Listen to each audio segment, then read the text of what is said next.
jemaat biasa. Rohnya sudah sama-sama kudus, sudah sama-sama sempurna. Tetapi dalam hal yang lain, firman Tuhan memberikan kriteria. Oleh karena itu mari kita buka di dalam 1 Timotius 3.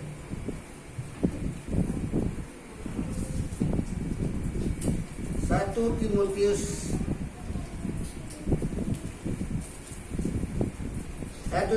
3. Ya, di situ dibikin syarat-syarat. Ya, ada syarat-syarat. Syarat-syarat bagi pendidik jemaat. Ya, ada syarat-syarat. Ini berbicara syarat-syarat ini dalam hal apa, Bapak Ibu? Dalam hal karakter, bukan dalam hal roh. Roh sudah sempurna, roh sudah kudus. Tetapi ini berbicara tentang karakter, tentang kejiwaan. Itulah yang disampaikan di dalam 1 Timotius 3 ini. Sehingga ada kriteria yang lebih ketat bagi pendeta, bagi majelis dibandingkan jemaat-jemaat yang awam. Dalam roh sama, tidak ada kriteria lagi, karena mereka sama-sama sempurna, sama-sama kudus. Tetapi dalam hal karakter, kejiwaannya ternyata ada perbedaan antara yang satu dengan yang lain. Tentu sesungguhnya para hamba Tuhan dan para pendeta harus memiliki level yang lebih tinggi. Cuma kadang-kadang penjelasan orang-orang sepertinya level ini ada di tingkat roh. Ini yang menjadi menyimpang dari apa yang dikatakan oleh firman. Kalau secara roh saat orang lahir baru, dia sudah memiliki kekudusan dan kesempurnaan. Dan kalau orang yang selalu berkata, kalau kita sudah diampuni, kalau kita sudah tidak diingat dosa-dosa kita, berarti boleh dong kita melakukan kesalahan. Di sinilah firman Tuhan ini. Jangankan tingkah melakukan kesalahan, bahkan dibutuhkan kriteria. Sebagai orang-orang percaya dibutuhkan kriteria yang lebih tinggi.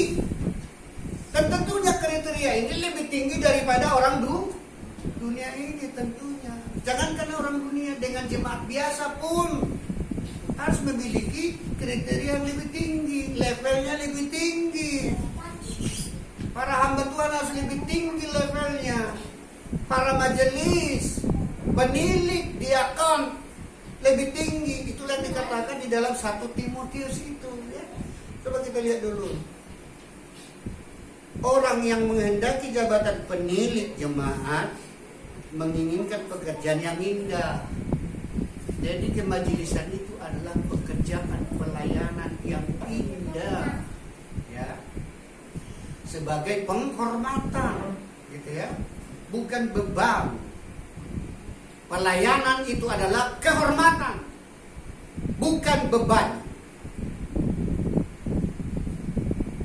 Dipercayakan oleh Tuhan, kita sebagai pelayannya.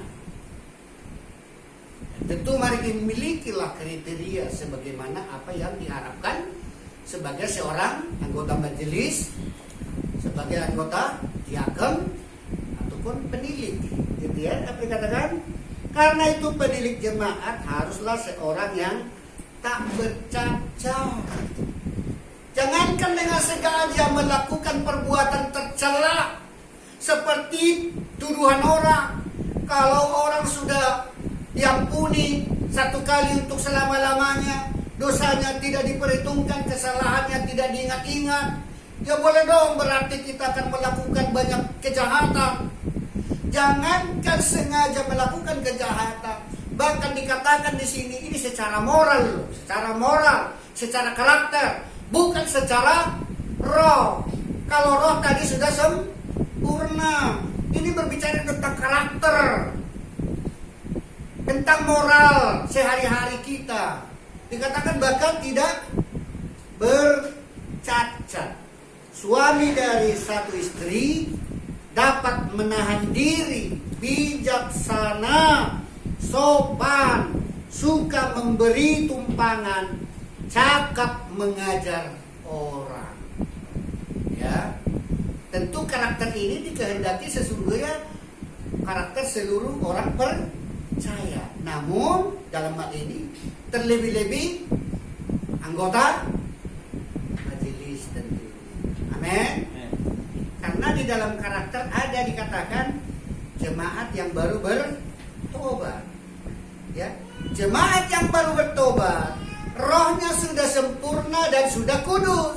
Tetapi dalam karakter orang yang baru bertobat masih bisa gampang terombang-ambing. Sehingga dibutuhkan menjadi anggota jemaat adalah jemaat yang sudah apa? Ada di situ.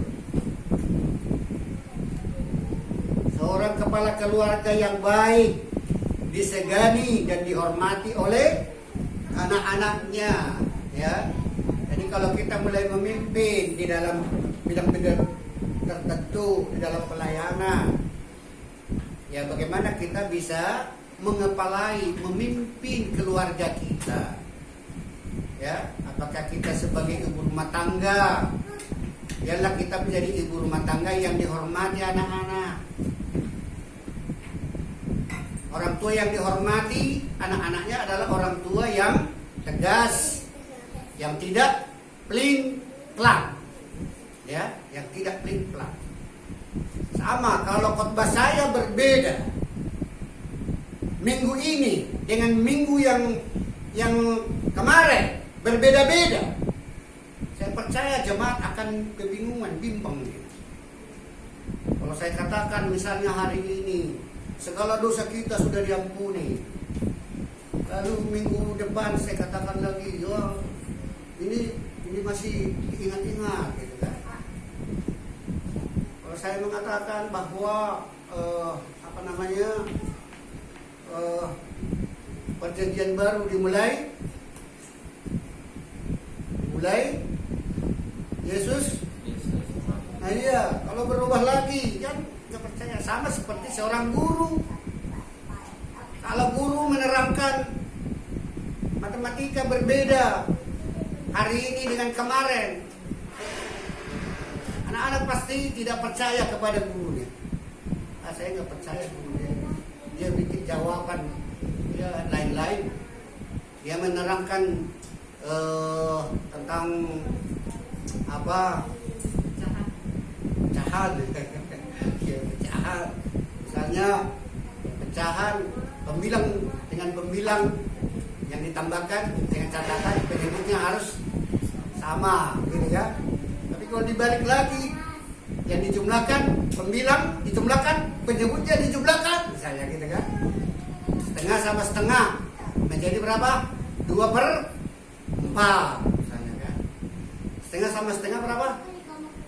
2/2. Kan? Setengah tambah setengah berapa?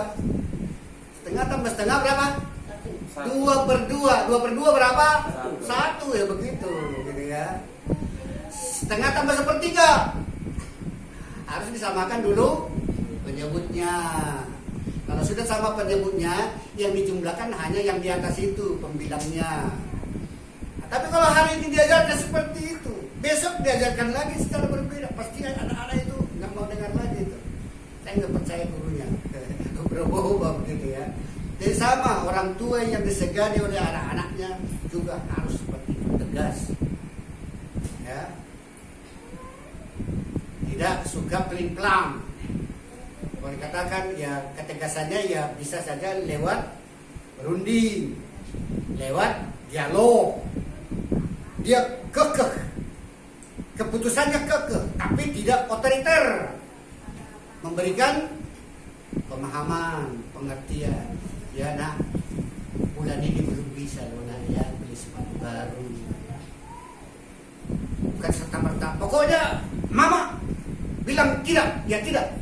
Cukup seperti itu. Tapi berikan penjelasan. Ya bulan ini kita masih masih ada kebutuhan yang lain ya. Lagi pula kan sepatu kan belum ada matanya, alias bolong. Ya, hari ini nggak ada sepatu anak-anak yang bolong ya. Kalau saya juga bolong untuk tipis itu sini. Ya apanya ini taplaknya itu. Tahu nggak sepatu yang dulu yang terdiri dari kain yang biru itu ya? Ada bulatan di sini itu. Ya. Kuat itu apanya? Tapi lama-lama dia jadi tipis. Akhirnya bolong dia. Kan kita lapis dengan apa di atas gitu ya. Belum bermata sepatumu masih bisa lah gitu kan. Di dialog dia. Tapi tegas. Sehingga kita dihormati. Jadi majelis pun memiliki kriteria yang lebih. Harus menjadi kepala keluarga yang disegani, dihormati oleh keluarga, ya. Terus apalagi dikatakan di sini, ya, ini bisa langsung kita kaitkan juga dengan diakon ya, ya. Demikian juga diakon haruslah orang terhormat, ya, jadi harus terhormat. Di tengah-tengah lingkungan pun kita harus terhormat, disegani kita di lingkungan. Kenapa ya? Pandangan kita, karena dikatakan cakap mengajar begitu kan? Cakap mengajar berarti secara IQ pun kita harus bagus. Makanya saya tidak begitu apa, tapi kadang-kadang saya tidak menerima argumentasinya seorang doktor. Boleh-boleh aja dia dalam pendidikan dia doktor, tapi secara IQ-nya nggak begitu bagus. Gitu ya. Jadi anggota majelis itu harus cakap mengajar, cakap menyampaikan argumentasi, cakap menyampaikan gagasannya, cakap menyampaikan ide-idenya, cakap menganalisa pendapat orang lain, dicerna dalam-dalam, tidak langsung spontan ada jawaban tanpa dipikir panjang, harus dicerna gitu ya. Jadi cakap mengajar dihormati di lingkungan ini. Boleh dunia membenci kita, tapi kita tetap dihormati. Cara dunia membenci kita bagaimana? Waktu kita tidak ada bisa dibenci, tapi pada saat berpapasan kita dihormati. Karena tidak ada alasannya untuk melecehkan kita. Karena secara adil, secara apa kita punya kualitas, gitu ya. Jadi dihormati. Terus apa dikatakan dari situ? Jangan bercabang lidah. Diharapkan semua jemaat di tempat ini jangan bercabang lidah, bukan lebih-lebih anggota majelis tentunya. Jangan ada satupun jemaat di gereja ini yang suka ngerumpi.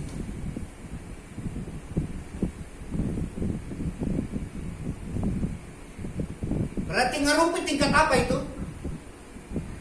Tingkat jiwa, bukan roh. Dan tingkat jiwa inilah celah bagi iblis untuk masuk ke orang itu untuk merusaknya. Rohnya tidak bisa. Kenapa? Karena rohnya sudah dimaterai, dijaga oleh Tuhan.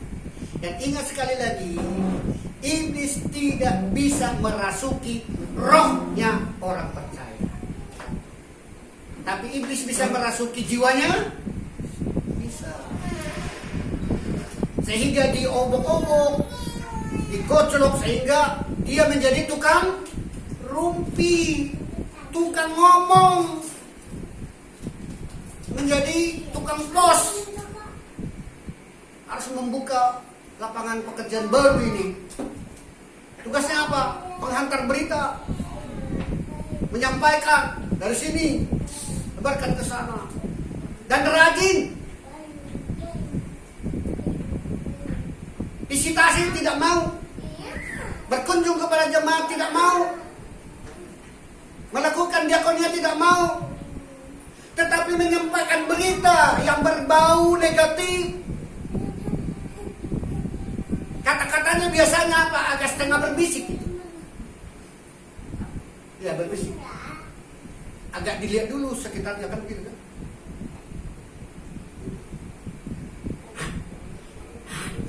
Dan akrab loh. Akrab itu. Bisa ditarik tangan kita. Akrab. Artinya khusus. Tahu nggak? Tahu nggak? Akrab. Padahal orang ini tidak pernah bisa bersinergi. Di dalam usaha, dalam bisnis, tidak bisa bersinergi orang yang dua ini. Tetapi di dalam mengerupi, bisa ini kompak berjam-jam. Maka pastikan jemaat di tempat ini tidak ada kategori seperti ini. Amin. Amin. Dalam roh kita sudah sempurna tadi. Tapi hari ini saya bicara dalam karakter dan kejiwaan. Belajar kita menjadi orang yang punya karakter. Dan tentunya tidak hanya berlaku kepada anggota majelis, tentu harus kepada semua. Namun terlebih-lebih anggota majelis. Amin. Karena 1 Timotius 3 ini adalah syarat-syarat anggota majelis. Ya. Jangan ada yang bercabang lidah, menghantar berita-berita negatif, yang bergosip kemana-mana, rajin jalan. Kalau ada berita negatif, betapa rajinnya orang-orang seperti ini. Dan tentu orang-orang seperti ini akan ada celah bagi iblis untuk masuk ke dalamnya, membidasakan dia. Makanya pastikan jemaat di tempat ini supaya terlindungi. Sebagaimana rohmu sudah dimeteraikan, diterlindungi, maka jiwamu pun, karaktermu pun, tubuhmu pun belajar ada grafik pertumbuhannya. Amin. Amin. Engkau menjadi jemaat tahun yang lalu dengan tahun ini harus grafik naik. Saya lebih penyabar, saya lebih pengertian, saya lebih luas memahami orang, saya lebih bisa ngerem emosi saya bisa lebih menahan kata-kata spontan. Tadinya sudah mau terlontar, jangan, gitu kan? Berarti di dalam karakter kejiwaan ada pelatihan. Amin. Amin. Kita latih, menyampaikan kata-kata pun kita latih, emosional kita pun kita latih, dan belajar untuk tidak mengata-ngatain orang. Karena kekristenan umumnya ini tidak menjadi teladan bagi dunia ini. Makanya banyak orang yang mau mengikuti Yesus, tapi mengurungkan niatnya menjadi orang Kristen. Kenapa? Karena dilihatnya banyak orang Kristen yang tidak menjadi teladan, tidak menjadi contoh. Akhirnya, nggak mau . Dan salah satu yang terkenal siapa itu? Yang terkenal yang tidak mau menjadi Kristen, padahal dia sudah salut banget kepada Yesus. Siapa di dunia ini? Tokoh dunia siapa? Siapa? Mahatma Gandhi. Satu berita itu terus sampai hari ini. Alasannya katanya karena itu. Dan tentu banyak lagi yang lain. Oleh karena itu kalau tidak ada di sana keteladanan, jadikan gereja yang kecil ini menjadi teladan, menjadi contoh. Terlebih-lebih anggota majelis yang tadi. Ya, apalagi dikatakan sini tidak peminum. Ayat 3. Bukan peminum, bukan pemarah. Pemarah dengan marah sama enggak? Beda ya. Peminum dengan minum sama enggak? Sama nggak peminum dengan minum? Apa bedanya? Minuman sebenarnya minuman terus-terusan. Iya, terus-terusan. Iya. Berarti boleh nggak minum? Boleh nggak minum alkohol? Boleh. Kalau engkau tahu mengerem dirimu, minumlah alkohol sedikit. Tapi kalau engkau takut saya nanti keterusan, ya jangan. Ya. Tidak seperti orang lain, dioles di bibir pun tidak bisa. Aneh. Ya. Kalau engkau minum anggur, minum tuak, ya minumlah. Tapi kalau engkau tidak bisa menguasai dirimu, jangan sekali-kali minum. Atau kalau engkau bisa mengeremnya, satu gelas misalnya untuk kesehatanmu, hangat badanmu, ya minumlah. Tapi jangan pernah menjadi peminum. Kalau peminum adalah kesukaannya setiap hari dan tidak bisa mengerem dirinya. Jadi sesungguhnya menjadi anggota majelis itu janganlah seorang peminum. Ya, jangan menjadi seorang. Dan menjadi syarat penilik atau majelis, bukan syaratnya karena ekonominya bagus. Enggak. Tidak ada di sini ya syarat menjadi penilik karena ekonominya bagus. Enggak. Karena terpandang dari segi materi, tidak terpandang dari segi karakternya, gitu ya. Itu di sini. Jadi menjadi anggota majelis bukan karena ekonominya bagus, nggak ada di sini, dan di gereja ini pun bukan itu kriteria. Dan kedua, dipilih menjadi anggota majelis supaya berubah kelakuannya. Apakah itu kriterianya? Enggak. Bahkan harus berubah duluan ya. Amin. Amin. Harus setelah berubah dulu kan kriterianya tadi kan. Menjadi kepala keluarga yang bijak, yang hormat, kemudian yang tidak bercabang lidah, yang tidak peminum. Berarti orang yang sudah berubah dulu kelakuannya barulah dipilih menjadi anggota majelis. Bukan diangkat dia menjadi anggota majelis supaya berubah. Mari kita angkat dia anggota majelis supaya tidak main judi lagi gitu. Karena sepanjang saya menyimak ada hal seperti itu terjadi di gereja, ada seperti itu. Dia kan bukan judi, kita angkat aja dia anggota majelis supaya tidak lagi main judi. Benar nggak berubah main judinya? Benar, tapi hanya sementara waktu. Ya, lagi kayak bulan madu, rajin dia kan. Tapi sifat apanya itu kan dalam dia. Setelah mulai kemajelisan itu terbiasa baginya, ya kembali dia. Makanya syarat untuk anggota majelis tidak ada supaya dia berubah. Amin. Harus berubah dulu, barulah dia layak diajukan menjadi anggota. Amin. Amin. Sekali lagi saya katakan, secara roh kita semua sama. Amin. Kita kudus dan sempurna. Ya. Tapi secara karakter biarlah kita bertahap demi tahap. Hari demi hari, minggu demi minggu, bulan demi bulan, semakin ada progresifnya, ya, berkembang. Yang tadinya pemarah menjadi ramah. Yang tadinya pembenci menjadi baik. Yang tadinya iri hati, ya berubah lagi. Semua berubah.